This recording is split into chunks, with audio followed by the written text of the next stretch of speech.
Good evening. Good evening. Welcome, staff, students, alumni, and friends of Hillsdale College. My name is Aleksandr. I'm a sophomore here studying economics and journalism.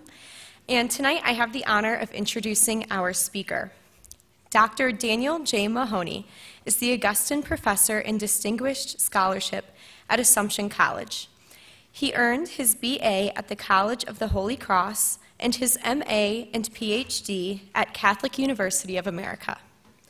Dr. Mahoney has written for numerous publications, including First Things, the Claremont Review of Books, and the Wall Street Journal. He is the book review editor of Society and the executive editor of Perspectives on Political Science. He is the author of numerous books, including Aleksandr Solzhenitsyn, The Ascent from Ideology, The Conservative Foundations of the Liberal Order, and The Other Solzhenitsyn, Telling the Truth About a Misunderstood Writer and Thinker. He is the co-editor with Edward E. Erickson of The Solzhenitsyn Reader, New and Essential Writings. Please help me in giving a warm welcome to Dr. Daniel J. Mahoney.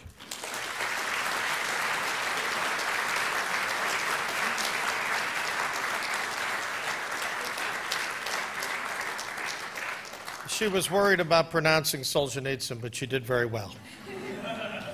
By the way, if I had a little more time, Solzhenitsyn had a very rich life. He was born December 11th, 1918. Next year, December 11, 2018, will be his centenary, the centenary of his birth. And I would give you a little biographical account of Solzhenitsyn, but it would take about 20 minutes. And we don't have 20 minutes. So I will try to do my best to fill in some details along the way. My talk is entitled Judging Communism and All Its Works, Solzhenitsyn's The Gulag Archipelago Reconsidered. And I'm going to begin by quoting a very famous passage early on in Book 1 of The Gulag Archipelago, a chapter called The Blue Caps. Macbeth's self-justifications were feeble, and his conscience devoured him. Yes, even Iago was a little lamb too. The imagination and the spiritual strength of Shakespeare's villains stopped short at a dozen corpses because they had no ideology. Ideology, that is what gives villainy its long-sought justification and gives the villain the necessary steadfastness and determination. Thanks to ideology, the 20th century was fated to experience villainy on a scale calculated in the millions.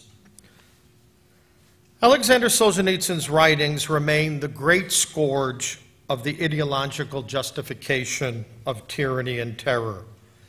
The amplification of violence in the 20th century and the soul-numbing mendacity that accompanied it cannot be blamed on purely accidental or contingent considerations, nor can it be explained away as a mere product of the Russian tradition, that's what they do over there, or the residues of an Asiatic despotism alien to modernity and modern progress.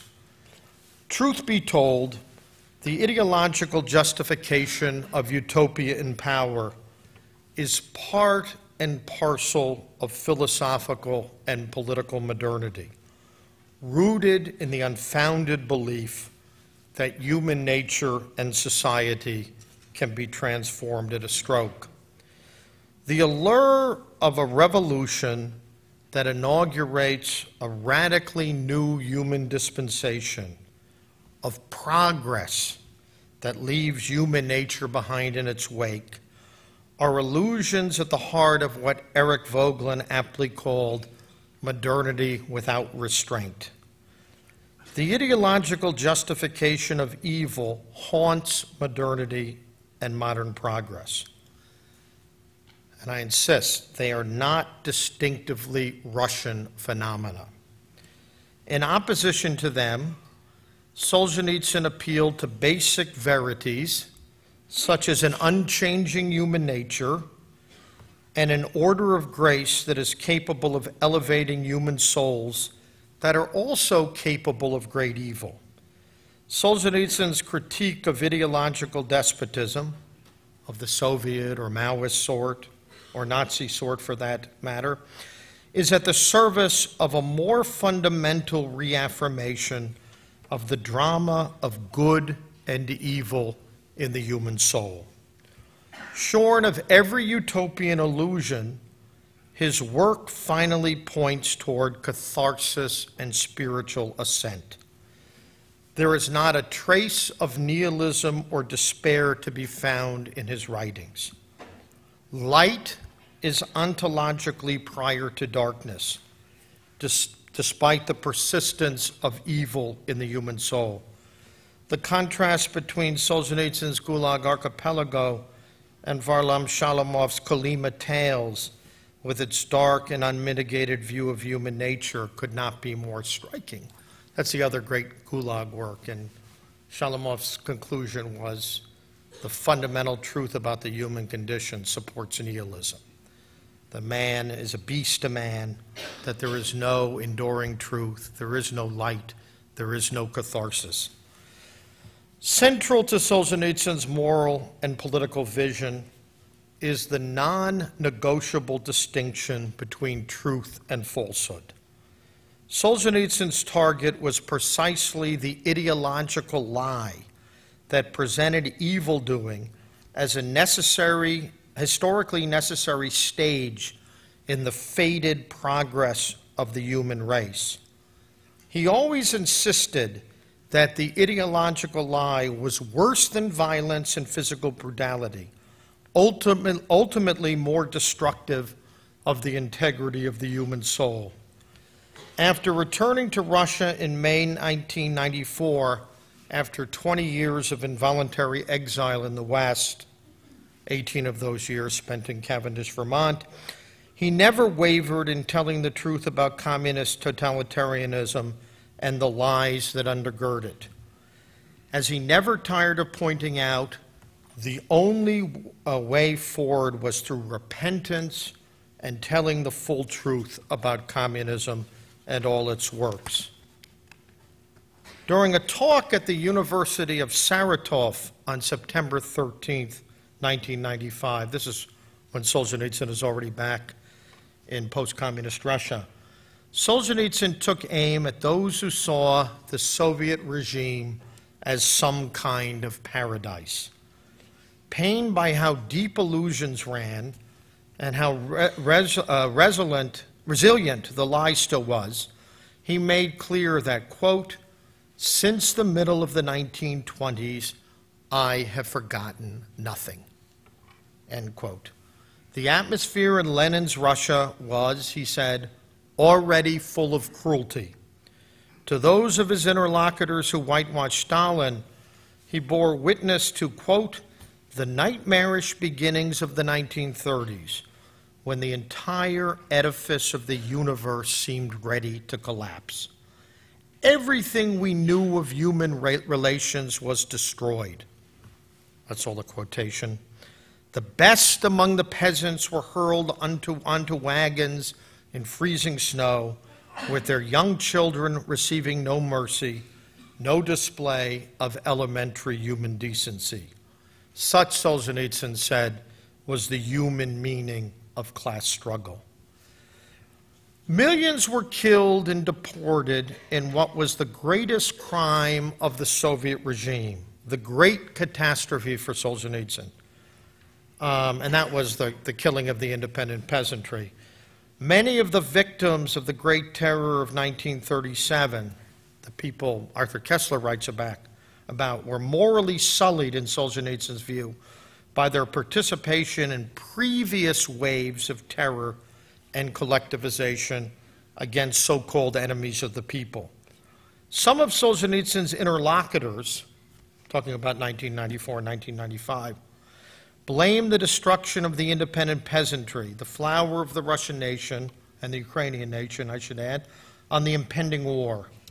However, Solzhenitsyn remained unimpressed by this transparently mendacious argument. But what if after the war, he asks? He told almost every group he met in those years about a secret decree promulgated by Stalin in 1948 that sentenced those on the Caucasus, the collective farms, who failed to live up to impossible work norms. Almost all were women, since men had largely left the collective farms, to deportation to Siberia. No one had heard of this, absolutely no one. Solzhenitsyn had published this notorious decree in 1993 in his collection, The Peasantry and the State, in the book series Research on Modern Russian History. Such was Solzhenitsyn's retort to those who saw nothing but unadulterated progress in the 70-year experience of Sovietism. And I quote Solzhenitsyn, "Ah, the paradise that was extraordinary." One hears Solzhenitsyn's voice in its sardonic mode, well known to readers of the Gulag Archipelago, a tried and true way of piercing through the veil of ideological mendacity. In the 3 volumes of the Gulag Archipelago, which appeared in the West between 1973 and 1976 or so, although largely written in utmost secrecy in the winters of 1965 and 1966, Solzhenitsyn wrote the Gulag in the forests of Estonia. That's another story. Solzhenitsyn had already slain the dragon of ideology. He did so with the rhetorical gifts of a world-class writer. He had sifted through the accumulated experiences of 256 collaborators, witnesses to the Soviet camps who had sent him narratives, letters, memoirs, and other eyewitness accounts of applied ideology at work. He, of course, also drew widely on his own firsthand experience of prison, camp, and exile in the Soviet Union. Beginning with the 2007 Russian edition of the Gulag Archipelago, Solzhenitsyn provided a complete list of these hitherto invisible allies who made the writing of the Gulag Archipelago possible. In this work, he draws widely on their experiences, so much so that the book has been characterized by the Russianist John B. Dunlop as a personalistic feast, since it gives human form to the millions of souls who were unjustly imprisoned or killed by the Bolsheviks. In a crucial chapter in the 3rd volume, Poetry Under a Tombstone, Truth Under a Stone, Solzhenitsyn observes how in prison, quote, all are depersonalized with identical haircuts, identical fuzz on their cheeks, identical caps, identical padded jackets. He adds that, quote, the face presents an image of the soul distorted by wind and sun and dirt and heavy toil, unquote. The task of the philosophical poet is that of, quote, discerning the light of the soul beneath the depersonalized and degraded exterior, unquote, of human beings in the camps. But what Solzhenitsyn calls the sparks of the spirit have a power of their own that literature alone can truly incarnate. The Gulag Archipelago is what Solzhenitsyn called in its subtitle an experiment in literary investigation, in no small part because of its power to illuminate the sparks of the spirit that miraculously survived the assaults of ideology. Human nature is more powerful than ideology. God's grace is more powerful than imperfect human nature. The Gulag Archipelago will be best remembered through two deftly prepared abridgments of that great work. The first was prepared by my collaborator, Professor Edward Erickson, in collaboration with Solzhenitsyn, and was published in the United States, Canada, and the United Kingdom in 1985. The first abridgment, coming in at 472 pages, about a third of the original, did justice to the essentials of the work, and most importantly, gave equal space to the elements of light and catharsis that were evident in the latter half of the work. In other words, a lot of people had this initial experience of picking up the Gulag Archipelago, reading accounts of oppression, of the human being degraded, and putting it down after 100 pages. They never got to those sections of the book that show the endurance of the human spirit, or the resistance to evil, or the capacity of some, such as Solzhenitsyn, to truly stand up to evil. Since 2007, that edition, the American and English abridgment, has been introduced by the journalist and historian Anne Applebaum.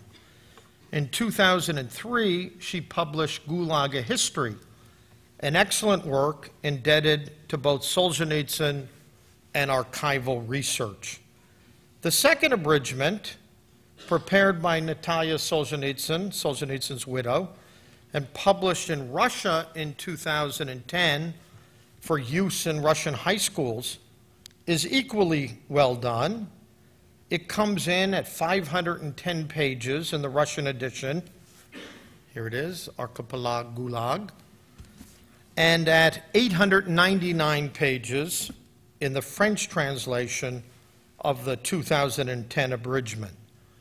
The integrity of the whole is scrupulously respected, as are the special needs and interests of a Russian readership.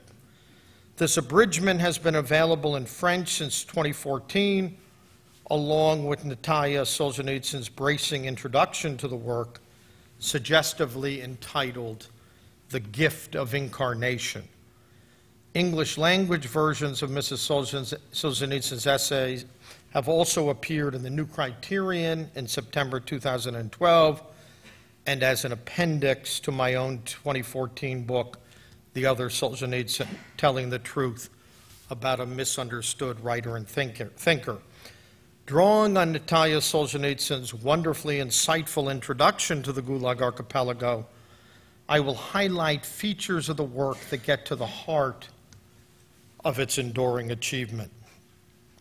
As Natalia Solzhenitsyn notes, Solzhenitsyn expertly tells the story of what he calls the history of R, meaning the Soviet sewage disposal system, his name for the Soviet system of repression.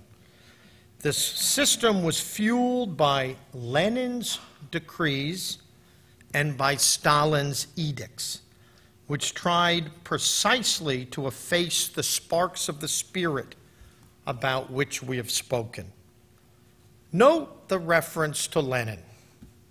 Solzhenitsyn rightly insists that Lenin is the initial architect of Soviet terror and totalitarianism.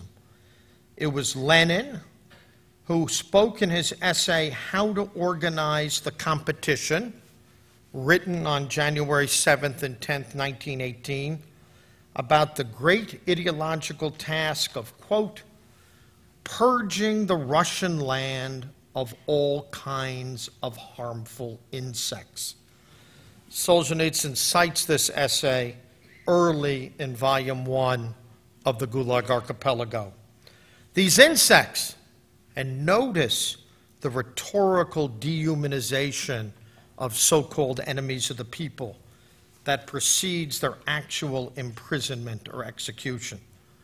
They included workers malingering at work, people in the self-governing Zemstvo councils, left over from the Tsarist period, nuns, priests, monks, members of cooperatives, suspect teachers, eccentric Tolstoyans, and those of bourgeois class origin. The number and kinds of insects to be purged would expand considerably under Stalin in the 1930s.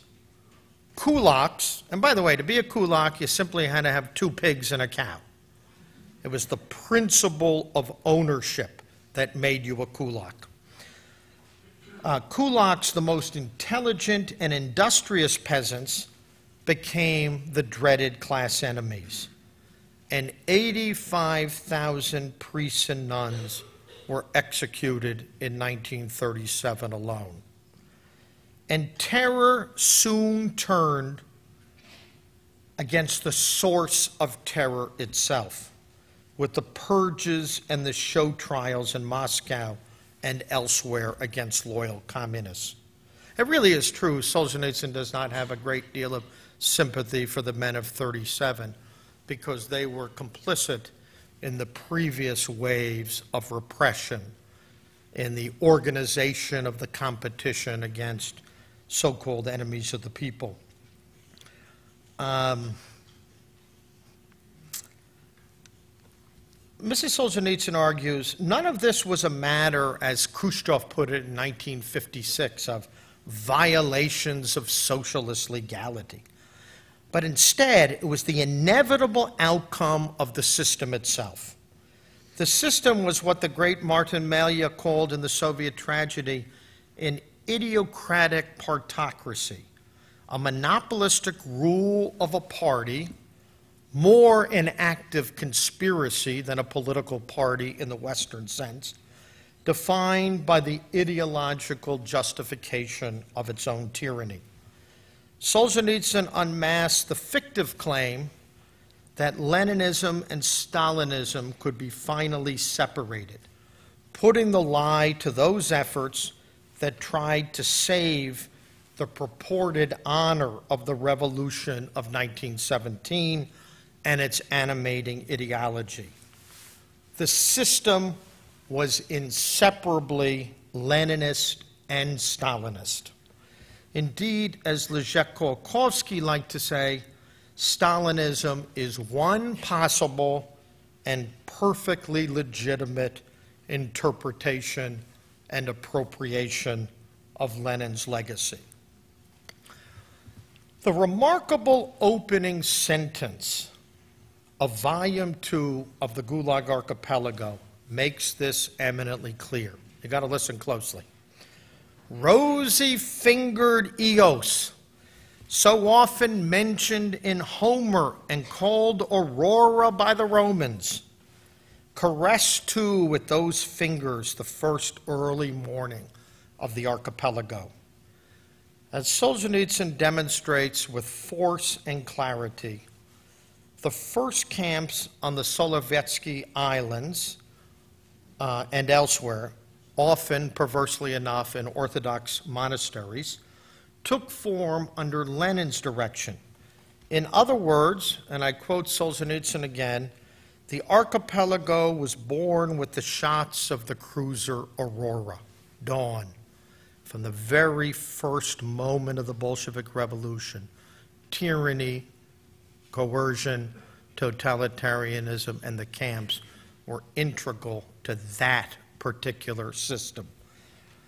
Ideological justification of terror and tyranny began with Lenin, as did the Gulag Archipelago, the ubiquitous system of forced labor camps itself. Stalin built on Lenin's work, much as collectivization built on the war communism of an earlier period, and even replicated its terror famines. Mrs. Solzhenitsyn also makes clear that the Gulag Archipelago is much more than a historical treatise or even a great Homeric work of literature telling the story of the imperiled Czechs, as the prisoners were called. This remarkably capacious book includes historical discussions, personal reminiscences of Solzhenitsyn's time in the camps, political reflections, and philosophical meditations. See in particular the second central section, 4 of 7, The Soul and Barbed Wire. It is, she suggestively adds, quote, an amalgam combining each of these genres with the resultant product being more significant than the sum of its constituent parts. At its heart, she finds an epic poem, one that recovers the great and enduring drama between good and evil in the human soul. Solzhenitsyn has rightly been compared by Alain Besançon to St. George, fearlessly subduing the dragon of ideology. This image conveys a central dimension of the work. But Mrs. Solzhenitsyn also quotes that central line in Gulag I, where Solzhenitsyn tells readers who expect his book to be a mere political expose to, quote, slam it shut right now. Solzhenitsyn is no counter-ideologist. I quote a very famous line from the beginning of the book: the line dividing good from evil runs through the heart of every human being and never remains static in any heart or soul. One must not fight communism in the spirit of a counter-ideological Manichaeanism. All of us must struggle with evil. Solzhenitsyn calls on us to avoid the twin extremes of moral relativism, which he considered to be the bane of our age, and self-righteousness and ideological fanaticism.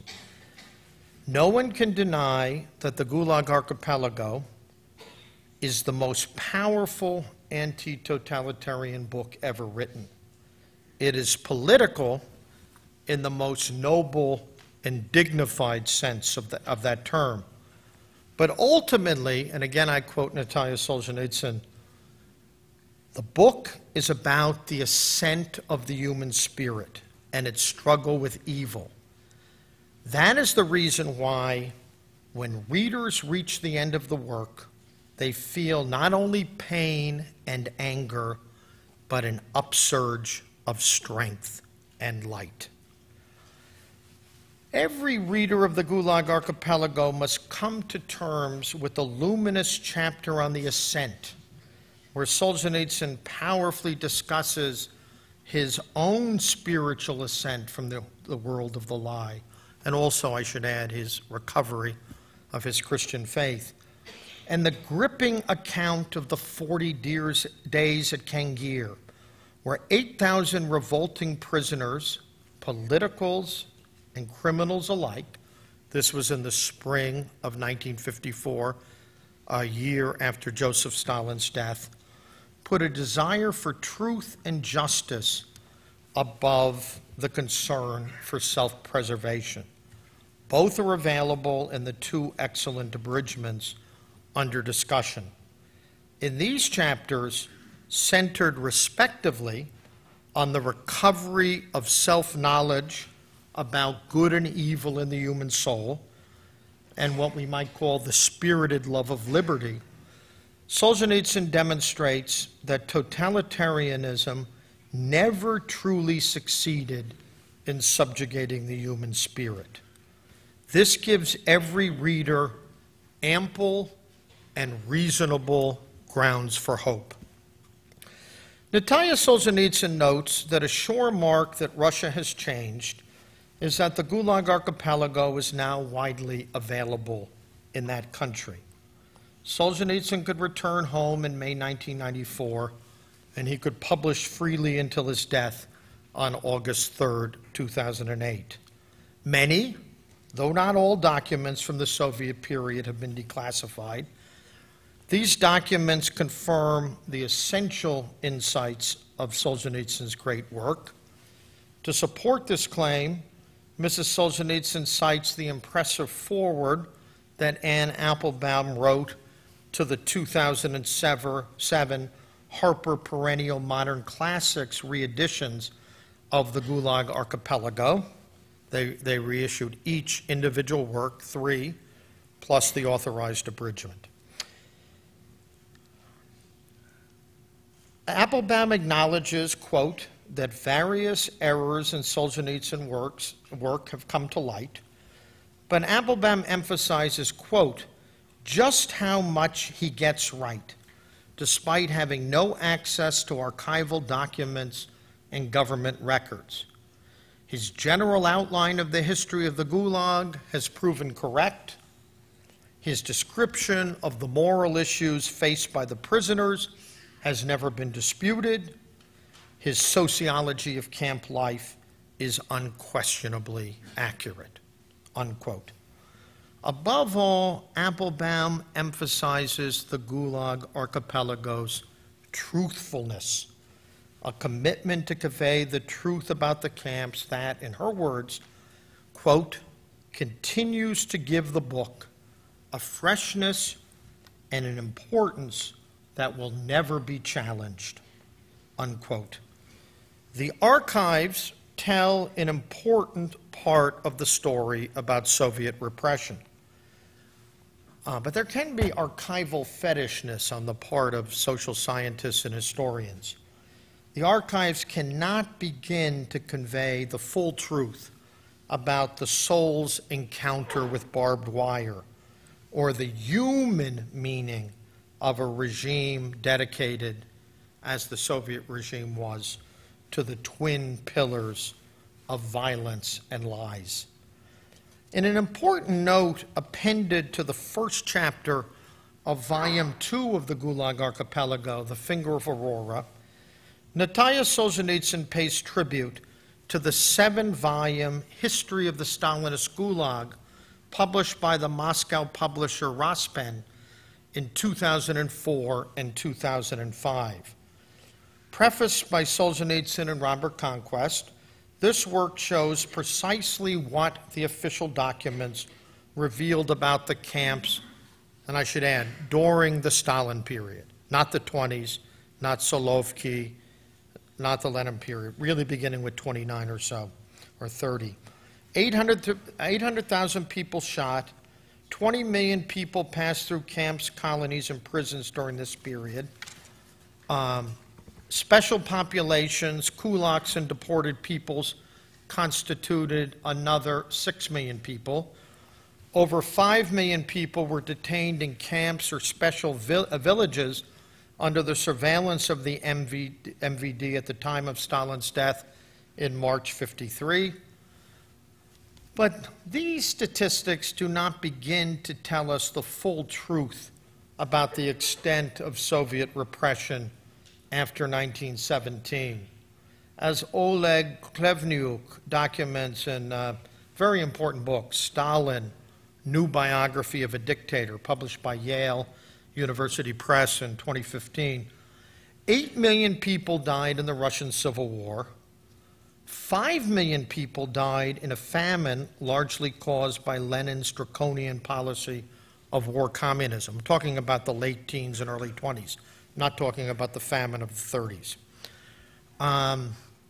Whole peoples like the Don Cossacks were subjected to what only be called genocide. Half of the Don Cossacks died in 1920, 21, 22.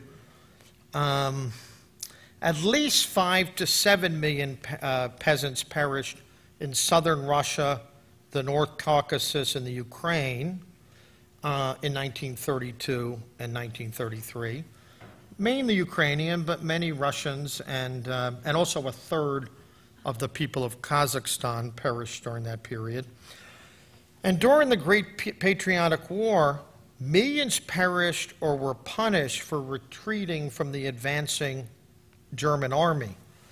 Klevniuk writes that, on average, over the more than 20-year span of Stalin's rule, 1 million people were shot, incarcerated, or deported to barely hospitable areas of the Soviet Union every year. I should add, one doesn't turn to the Gulag Archipelago for precise numbers regarding the number of people killed or imprisoned during Lenin and Stalin's rule. Solzhenitsyn's estimates were just that, estimates. They're a little bit on the high side. And as for the total loss of life under Lenin and Stalin, conservative estimates from Nicholas Vert in the Black Book of Communism go from 20 million. Aleksandr Yakovlov, who was in charge of the Presidential Commission on Repression under Lenin and Stalin during both the Yeltsin and Putin years, estimates about 35 million victims of political repression and government-instigated famine. Nevertheless, Solzhenitsyn rightly captures that this was a calamity of the first order, with millions, even tens of millions, perishing at the hands of an ideological despotism. He dramatically chronicles what applied ideology can do to both the bodies and souls of human beings. The latter point is crucial. As the great chapter of Volume 2 of Gulag, Our Muzzled Freedom. If you read nothing else, read Our Muzzled Freedom. Solzhenitsyn is also interested in chronicling the lie and betrayal as forms of existence. He's talking about free Soviet life. Soviet communism was a calamity for the living as well as the dead. This quote comes from 1998 from Solzhenitsyn. With their reverse selection, their deliberate destruction of all that was bright, remarkable, of a higher level, the Bolsheviks set about changing the Russian character, root and branch. Lost my place. Ripping, pulling, and twisting it. This led to what Solzhenitsyn calls a meltdown of the people's morals, a meltdown whose consequences the ex-Soviet peoples are still dealing with. Betrayal of friends, co-workers, and family were ubiquitous. Lying became a way of life. Again, Solzhenitsyn, it was unavoidable. If you want to survive, lie. Lie and pretend. In place of all the good that was dying away, ingratitude, cruelty, and thoroughly rude self-centered ambition now rose and established themselves. Solzhenitsyn makes clear that systematic mendacity, the lie, the ideological lie, would survive the Stalin period, with the lie and small-minded concerns for self-preservation at the center even of post-Stalin Soviet life. As Solzhenitsyn told Yanis Sapiets of the BBC in an interview in January 1979, it would take a very long time indeed for Russia to fully recuperate from such a physical and spiritual calamity. What was needed, Solzhenitsyn said, was inner development, not imperial expansion. The disastrous way in which Russia came out from under the rubble of communism in the 1990s, with massive corruption and kleptocracy under Yeltsin, only made matters worse, as Solzhenitsyn makes clear in his 1998 book, Russia in Collapse. And I'm just about nearing the end.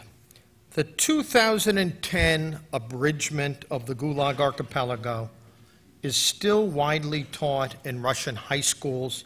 In fact, it is regarded as mandatory or required reading.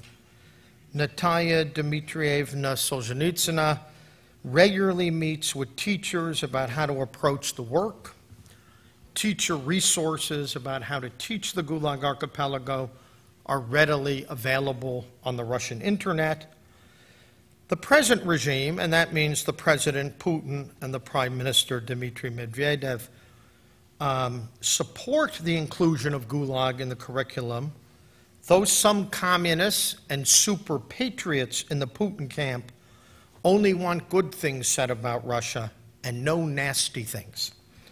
As the author's son, Stefan Solzhenitsyn, recently told me, quote, such people frequently call for Gulag to be ousted from the curriculum, attack Solzhenitsyn, claiming he made it all up, or that he was the West pawn sent to destroy our superpower, and attack Natalia Dmitrievna, too, for getting the book into the school curriculum.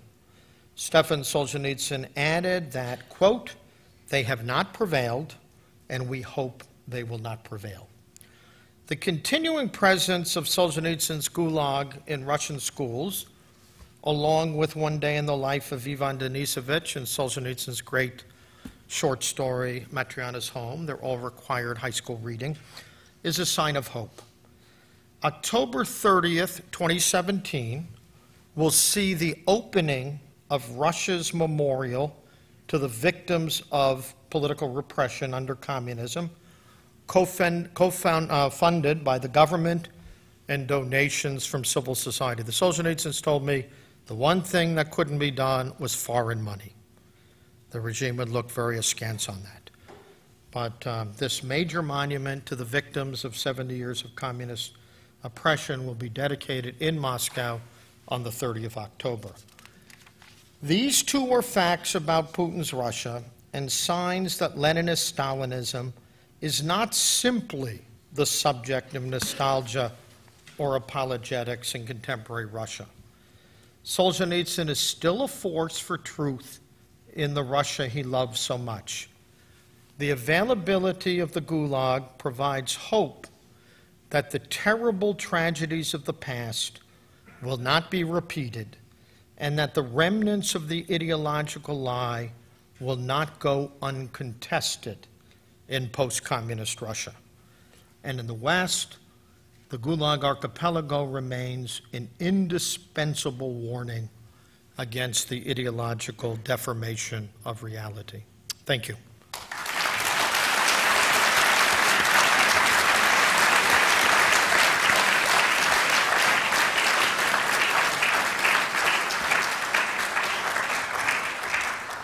Thank you, Dr. Mahoney. We now have time for a few questions. If you would raise your hand, a microphone will be brought to you.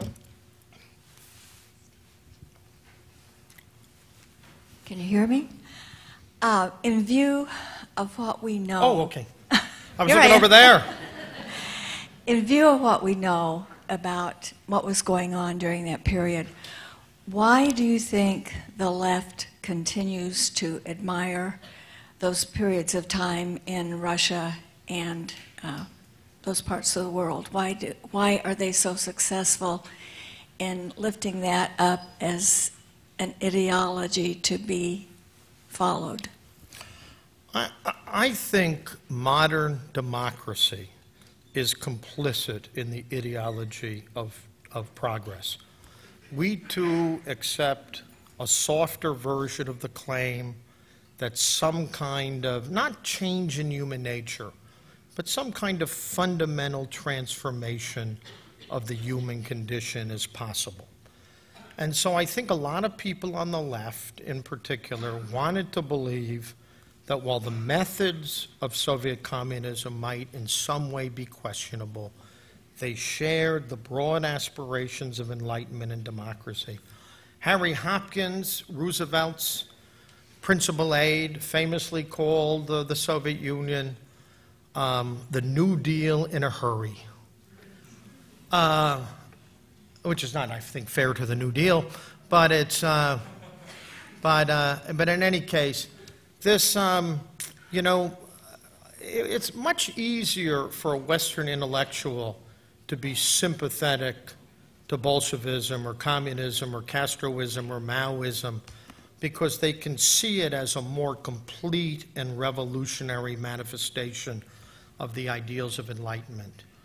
The Nazism, on the other hand, entailed a kind of brutal rejection of democratic principles and of the philosophy of the Enlightenment. So I think that's part of it. On this subject, read chapter 59 of In the First Circle. It's the story of Mrs. Roosevelt's visit to the Gulag in 1944. And Mrs. Roosevelt was not a communist, but I think it's fair to say that she and the man who almost became president of the United States, except he was kicked off the ticket in 1944, Henry Wallace, and ran as a pro-communist Progressive Party candidate in 1948. They both went to the Soviet camps and liked what they saw. They were impressed by the progressive methods on hand. Solzhenitsyn describes prisoners whose hair was cut, who were given clothes that were rid of lice, who were handed Bibles and Talmuds and Korans. And there's a statue of Buddha smiling in the corner. And at the end of the chapter, one time a prisoner has the courage to go up to Mrs. Roosevelt and say, you know, these are death camps, we're being destroyed body and soul. And she asks the translator what's being said. He says, he's protesting the killing of Negroes in Alabama. You know? So at the end of this chapter, all the paraphernalia is taken away. They're put back in crowded circumstances. The food is taken away. The Bibles are taken away. And there's just an enigmatic statue of a smiling Buddha in the corner, looking down on this whole Potemkin village and ideological charade. First circle ends. There's a reporter for the French leftist progressive paper, Libération. Those of you who know a little intellectual history might know, and Jean-Paul Sartre, after a triumphant visit to the Soviet Union in 1951, came back to Paris and wrote an article in Libération saying, freedom of criticism was total in the Soviet Union, and that's why they didn't need bourgeois things like elections. But anyway, the reporter, a group of prisoners are being transported from one prison to another, from a prison to a Gulag camp, and these prisoners are in trucks that are labeled in 4 languages, meat and bread. And the reporter for Libération reports that there's an ample provision of bread and meat in the Soviet capital. So Solzhenitsyn was quite perplexed by the phenomenon. He despised Jean-Paul Sartre. If there was any human being he despised, it was Sartre. Simone de Beauvoir and Jean-Paul Sartre went to Moscow in 1965, and they wanted to meet with Solzhenitsyn. And Solzhenitsyn, in his memoir, Oak in the Cave, says, I could not possibly meet with these two. He says, and Simone de Beauvoir wrote in her memoirs, well, he obviously didn't understand us. We understood him so much better than he understood us, to which Raymond Ron retorted in an essay called Sartre and Solzhenitsyn. Solzhenitsyn understood Jean-Paul Sartre just fine, you know.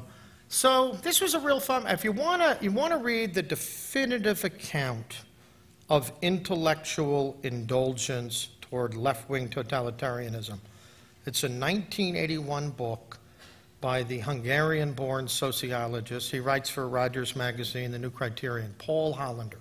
It's called Political Pilgrims.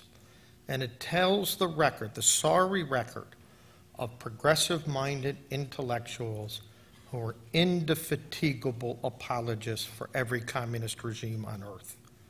It's quite a story, but I think it really does have something to do with this desire to believe communism is simply an amplification or maybe even a perfection of democratic ideals.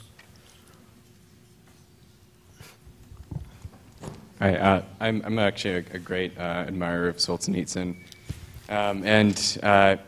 it's very obvious that he puts great stress on the spiritual life in his society, and I think this is my question directly answered. I can't hear you too well. Sorry, my direction directly answer is direct in this in terms of the answer to communism. Yeah. In his Harvard address, he warns of the West's void in morality in terms of like sexual immorality, extremes of legalism, and dangers of a materialistic society, and especially the overall overreaching power of the media.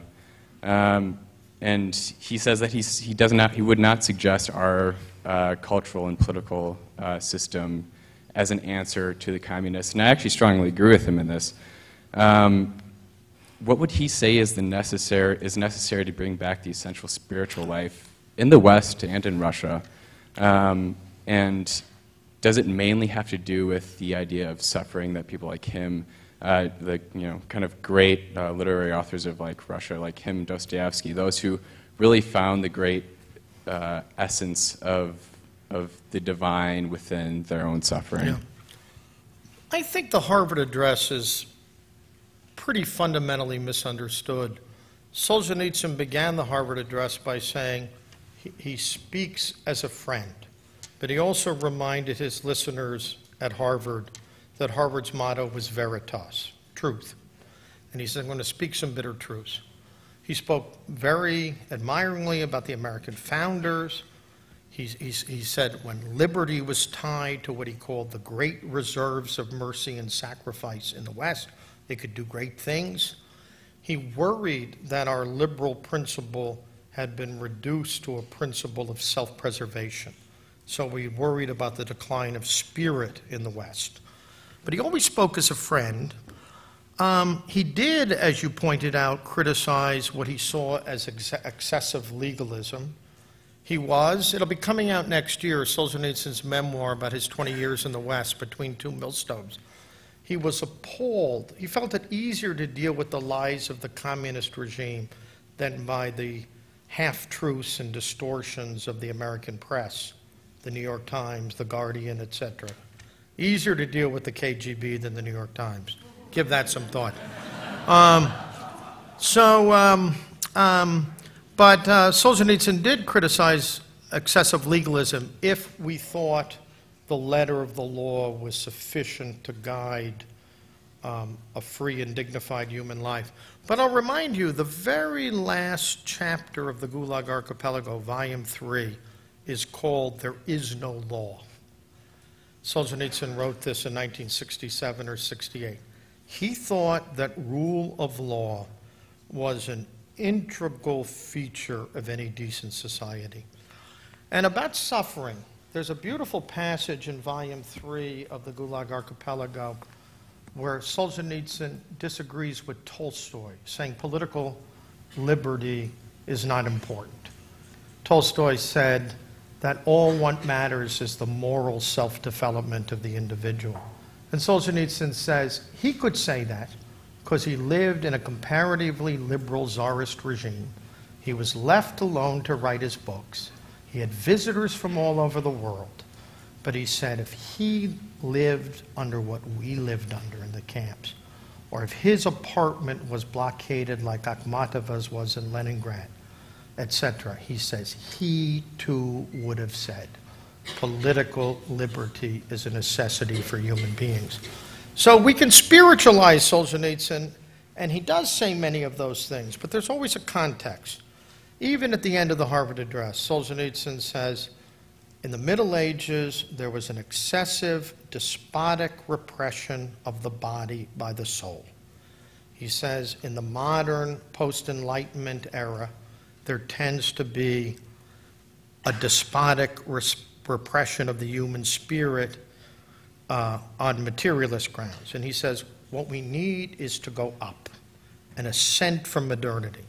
Not back, not a return to some pristine medieval synthesis, but drawing on the achievements of modern civilization, move forward toward an understanding of human liberty and dignity that's more satisfying for the whole human person. So, I mean, all the quotes you quoted are legitimate quotations, but Solzhenitsyn didn't think suffering could provide the foundation of a political program. On the other hand, I think he was struck. He admired the local self-government he saw in Switzerland and New England. He admired many features of the West. But he also thought that Westerners as a whole were cut off from the quotidian challenges of everyday life, and that a little more suffering, a little more sacrifice. If Solzhenitsyn had a principle, it's not exactly a political principle, it's a moral principle. It's what he called voluntary, notice voluntary self-limitation. One of his famous essays is called Repentance and Self-Limitation in the Life of Nations. So I don't think Solzhenitsyn thought that there would be some, Russia simply dedicated to spiritual principles. But he did think the decadent, late modern, postmodern, relativistic West was not exactly a model for the post-communist world. Then again, in 1994, in Liechtenstein, he said, "Who am I to lecture the West about its decadence, given the free fall of Russia into criminal kleptocracy?" So, okay. We now have time for one more question. Thank you for speaking tonight. My question, if I understand one of your points correctly, regards your argument that the Gulag Archipelago is arguably the greatest study of the effects of totalitarianism. You said this was the case because the work argues that hope cannot be extinguished in the suffering, that one of the novel's virtues is the truth. It's not a novel. Or one of the recounts is displays the truthfulness regarding repression and its characterization of the implementation of applied ideology. So my question is, I was thinking, as I haven't read this work before, what are your thoughts on the other famous totalitarian work, 1984, and how these are different approaches to the evil of totalitarianism? Thank you. Well, that's a wonderful question. Orwell was originally going to give a different title to 1984. He was going to call it The Last Man in Europe, meaning, not last man like Nietzsche, the utterly degraded last man, the last man meaning really the last human being, Winston Smith. And I think 1984 is a wonderful book. And it's a wonderful book, among other things, because it shows what's at stake in totalitarianism. The systematic denial of the structure of reality, truth and falsehood. The whole question whether 2 + 2 really equals 4, or it equals whatever the party says. So I think it's a powerful book. O'Brien is the grand inquisitor of Leninist totalitarianism. And boy, on our college campuses today, we see a lot of 2 minutes of hate. No, it's a very powerful book, but I think Orwell was finally too pessimistic. In his famous image, he feared that the boot of despotism could rest on the human face forever. I think, paradoxically, Solzhenitsyn didn't think that was possible. That he had more confidence in the restorative powers of human nature. But then again, 1984, one of the reasons why we don't live in a world faced with the grave evils that Orwell or Solzhenitsyn write about is their own witnesses, their own witness to truth, their own account of the human spirit. But on that issue, I think Orwell comes close, if not to despair, to a fear that the human spirit can be permanently subjugated, that human nature can be transformed. In that sense, I would say he ended up accepting, or almost accepting, one of the premises of totalitarianism that Solzhenitsyn never accepted. Okay? Thank you, Dr.